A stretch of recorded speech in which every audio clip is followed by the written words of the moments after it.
Assalamualaikum warahmatullahi wabarakatuh.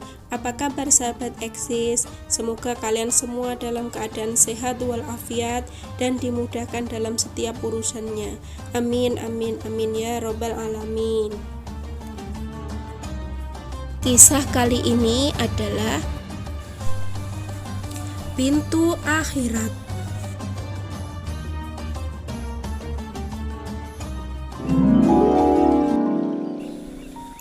Tidak seperti biasanya, hari ini Baginda Raja tiba-tiba ingin menyamar menjadi rakyat biasa.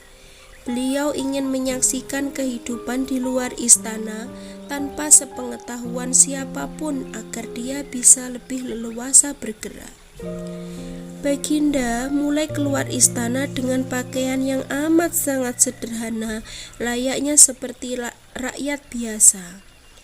Di sebuah perkampungan, beliau melihat beberapa orang yang sedang berkumpul. Setelah Baginda Raja mendekat, ternyata ada seorang ulama yang sedang menyampaikan kuliah tentang alam barzah. Tiba-tiba ada seseorang yang datang dan bergabung di situ, lalu kemudian ia bertanya kepada ulama itu, "Kami menyaksikan orang kafir pada sewaktu-waktu dan mengintip kuburannya, tetapi kami tiada mendengar mereka berteriak dan tidak pula melihat penyiksaan-penyiksaan yang katanya sedang dialaminya. Maka bagaimana cara membenarkan sesuatu yang tidak sesuai dengan cara yang kita lihat mata?" Ulama itu kemudian berpikir sejenak, lalu ia berkata, "Untuk mengetahui yang demikian itu harus dengan panca indera yang lain. Ingatkah kamu dengan orang yang sedang tidur? Dia kadangkala bermimpi dalam tidurnya digigit ular, diganggu oleh sesuatu, dan sebagainya.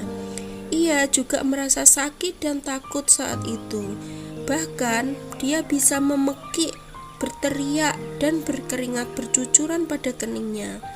Ia merasakan hal seperti itu seperti ketika dia sedang tidak tidur. Sedangkan engkau yang duduk-duduk di dekatnya menyaksikan keadaannya seolah-olah tidak apa-apa. Padahal apa yang dilihat serta dialaminya adalah sedang dikelilingi oleh ular-ular. Maka jika masalah mimpi yang remeh saja sudah tidak mampu mata itu melihat, mungkinkah engkau bisa melihat apa yang terjadi di alam barzah?" Baginda Raja seketika terkesima dengan penjelasan ulama itu. Kini ulama itu melanjutkan kuliahnya tentang alam akhirat. Dikatakan bahwa di surga itu tersedia hal-hal yang amat disukai oleh nafsu dunia, termasuk benda-benda yang indah.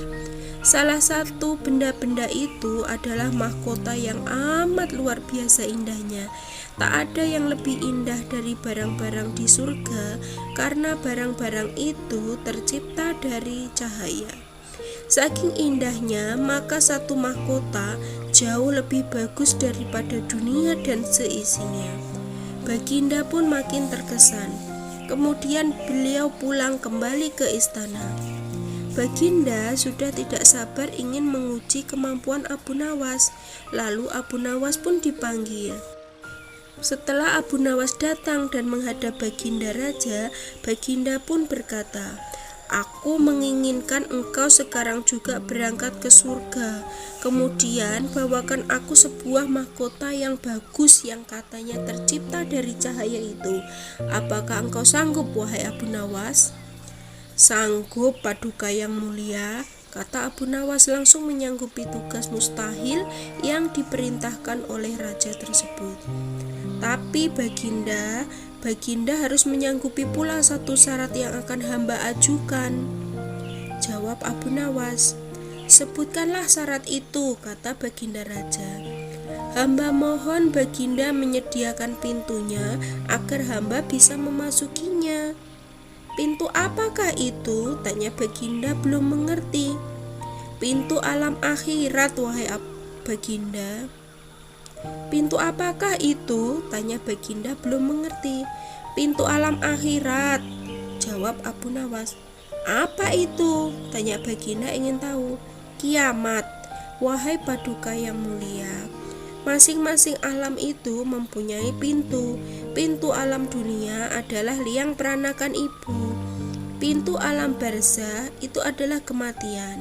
Pintu alam akhirat itu adalah kiamat.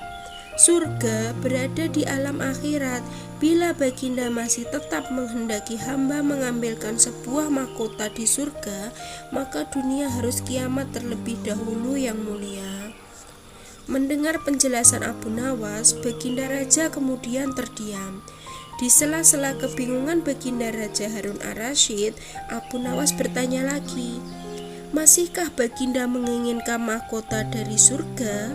Baginda Raja tidak menjawab. Beliau diam 1000 bahasa.